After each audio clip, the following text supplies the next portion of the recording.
За энэ юу авилгатай тэмцэхийн төсөөллийн индекс дээр юу яах хэрэгтэй? Тал талаасаа ер нь анхаарч ажиллах хэрэгтэй.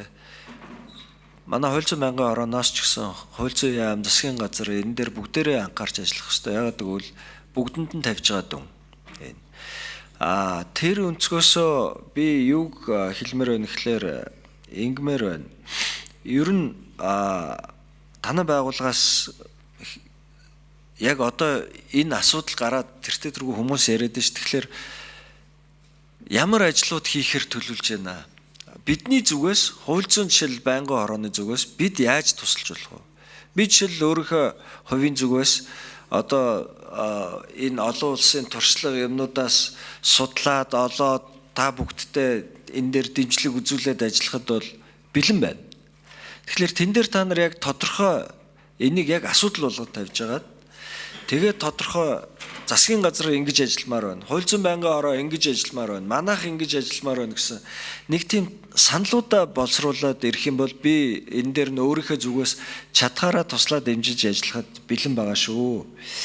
За нэг юм юу. Тэгээд тэн дээр нөгөө нэг ялангуяа энэ төрийн өмчт аж ахуй нэгжүүд төсөв нэмэгдэж байгаатай холбогдуулаа энэ эрсдэл өөрөө цаанаас нэмэгдээд байгаа. Одоо яг таны дэргэд сууж байгаа учрал сайд бол би тэр төрийн өмчт аж ахуй нэгжүүдийг нэгж нэмэхгүй гэдэг тогтоолын төслийг санаачилцаад өөрөө гарын үсэг зурж исэн энийг хамгийн сайн ойлгодог хүн байж байгаа. Тэгэхээр засгийн зүгээс энэ дээр бас шаардлагатай бол бид нар ч хууль зүйн байнгын орооноос одоо хамтарч ажиллаад энийг хэрэгжүүлэх тал дээр ажилламаар байна. Тэгэхгүй нэрээ энэ төсөв ийм том болцсон байгаа.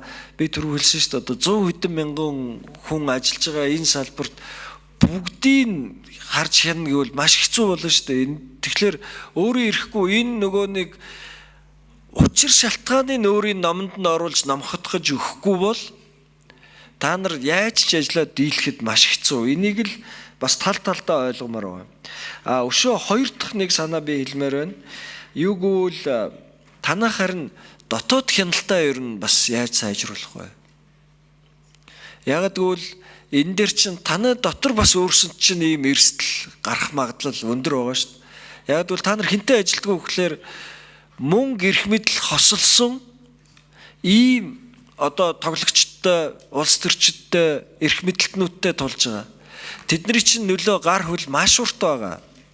Тийм учраас танай дотоод байгууллага руу ч нэвтрээд орчих эрсдэл байгаа учраас дотоод хяналтынхаа системийг яаж сайжруулах вэ гэдэг дээр анхаарч ажиллаарай гэж би бас хэлмээр байна. Энэ дээр хууль зүйн байнгын орооны зүгээс ямар дэмжлэг үзүүлж болох вэ? Энийг бас та нар хэрв одоо бидэнд саналаа тавих юм бол бид өөрийнхөө зүгээс чадхаараа ингээд дэмжиж ажиллах болно.